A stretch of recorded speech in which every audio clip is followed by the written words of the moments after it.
Welcome to This Explainer. Today, we're going to do something really fun and radically reframe how you look at mainstream pop music.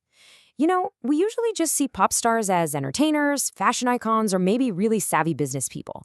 But we're going to uncover the ancient, mythological architecture that is hiding right in plain sight, literally up there on our staging stages and streaming in our music videos. So let's just dive right in with a question that, I admit, probably sounds a little bizarre at first.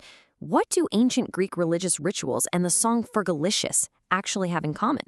Well, we are going to trace how the modern pop superstar acts as a direct conduit for the Greco-Roman pantheon. When you break down the structure of these careers, these artists function almost exactly like ancient mystery cult leaders. And to prove it, we're going to look really closely at the discography of Stacey Ann Ferguson, better known to all of us as Fergie. To really wrap our heads around this, we first need to grasp the ultimate goal of the Dionysian mystery rituals of ancient Greece. It's a concept known as ecstasy. And yeah, that is the ancient root of our word ecstasy. In the cult of Dionysus, who was the god of wine, ritual madness, and theater, the entire point of the ritual was achieving this ecstasy. It was the experience of temporarily standing outside of yourself, completely surrendering your rational intellect to a collective, primal release. Now watch what happens when we examine Fergie's artistic progression chronologically across 4 distinct eras. It flawlessly, and I mean flawlessly, maps onto the sequential phases of an ancient religious initiation journey. We go from a subterranean initiation in 2003 into a solo apotheosis in 2006, expanding into hyperdigital mass ecstasy in 2009, and finally landing in a chthonic descent and rebirth in 2016. Let's walk through exactly how this plays out. Phase I is the subterranean initiation. This is all about grounding the self in primal terrestrial rhythms, running from 2003 to 2005. Think about Fergie's entry into the hip-hop collective The Black Eyed Peas. It perfectly marks the initiate's entry into the sacred grove. Just look at the direct behavioral parallel here. In ancient times, worshippers of Dionysus, called Maenads, engaged in this frenzied mountain dancing ritual called orobasia, where they stamped their feet on the earth to rouse the subterranean life force. Now, look at the Black Eyed Peas' 2003 hit, Hey Mama. The core lyrical directive is literally to get the rhythm from the ground. The whole setting is this cavernous, jungle-like space filled with tribal drum circles. In this moment, Fergie is totally channeling Dionysus dendrites, the specific god of raw natural force and vegetation. And that brilliantly illustrates the actual theology baked into the music. Take that iconic lyric from 2004's Let's Get It Started. Mind your reason, get out of your mind. That is not just a catchy party hook.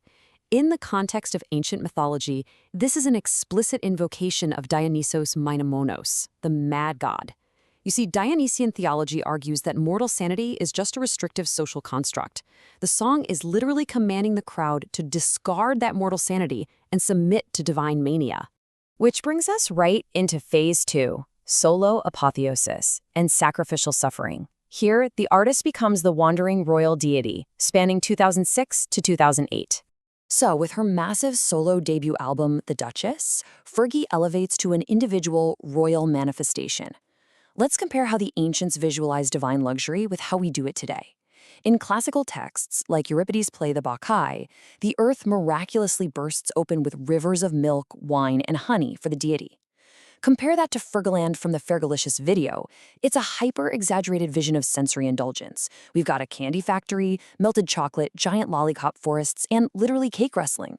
By elevating sweetness and physical consumption to an absolute ritual value, Fergalicious serves as a direct modern equivalent to the mythic land of milk and honey. But hey, every massive bacchanal has an inevitable aftermath, right? Dionysus wasn't just a party god. He actually had this much darker, vulnerable aspect known as Zagreus. Zagreus is the suffering, dismembered, and twice-born aspect of the god who undergoes a quiet retreat and healing after the frenzy. This dynamic is captured so beautifully in Fergie's ballad, Big Girls Don't Cry. After the strobe lights fade, we see her in this stripped-down, morning light solitude. It acts as the necessary post-party shedding of the theatrical mask, so she can achieve internal spiritual healing. Moving right along to Phase 3, hyper-digital mass ecstasy. Between 2009 and 2010, the ritual expands to a global cybernetic scale. When Fergie rejoins the Black Eyed Peas for their massive album, the END, they translate those ancient communal mysteries into hyper-digitized, futuristic electronic iconography. The modern Maenadic rituals throughout this era are wild. In Boom Boom Pow, the Dionysian force is literally projected into a digital future. She's on the 3008, remember? In Imabe, she rides a hover vehicle through frozen crowds, awakening them just like Dionysus Eleutherios, the god of liberation. But the absolute key symbolic act is in the I Got a Feeling video. The participants paint their faces with glowing neon colors. This perfectly replicates how ancient worshippers used wine dregs and berry paste to completely erase their individual civic egos, merging into a single glowing divine crowd. And finally, we hit Phase 4, chthonic descent, unmasking and rebirth. This is all about confronting internal monsters from 2016 to 2017. With her visual album Double Dutchess, the pace slows down drastically as Fergie confronts her own internal monsters. The structural center of this era is the incredible 11-minute cinematic video for A Little Work, which maps out an actual Orphic catharsis. It's interspersed with these incredibly vulnerable monologues detailing her real-life struggles with addiction and paranoia. We watch her navigate dark psychiatric asylum corridors, shed her public mask to confront her shadow creatures, and finally exit a church sanctuary into the morning sunlight. Scholars recognize this exact sequence as a classical Orphic death and rebirth ritual. And right alongside rebirth comes primal hunger. The ancient Greeks called this spargmos. It's the raw instinct of necessary dismemberment, the devouring of obstacles to assert absolute spiritual dominion. In her track Hungry, Fergie totally abandons bright pop melodies for this dark, gothic minimalism. The video actually features predatory panthers representing Dionysus Omophagos, the eater of raw flesh. It captures the ravenous, predatory aspect of the deity asserting ultimate control. So let's look at how this is an industry-wide phenomenon, specifically looking at Katy Perry as Poseidon incarnate. Now you might be thinking, okay, is Fergie just an isolated case? Absolutely not. To prove this is a structural reality of pop culture, enter Katy Perry, perfectly aligning with a totally different Olympian, Poseidon. Look at the sheer scale of the symbolism. This is Katy Perry entering the 2015 Super Bowl halftime show atop a massive 16-foot gold mechanical beast.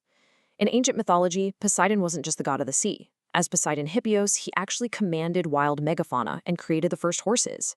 Here, Katy Perry is physically asserting divine dominance over a colossal beast before a global audience, kinetically embodying that exact ancient archetype.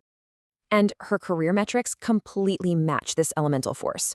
69. That is the staggering number of consecutive weeks Katy Perry spent inside the Billboard Hot 100 Top 10.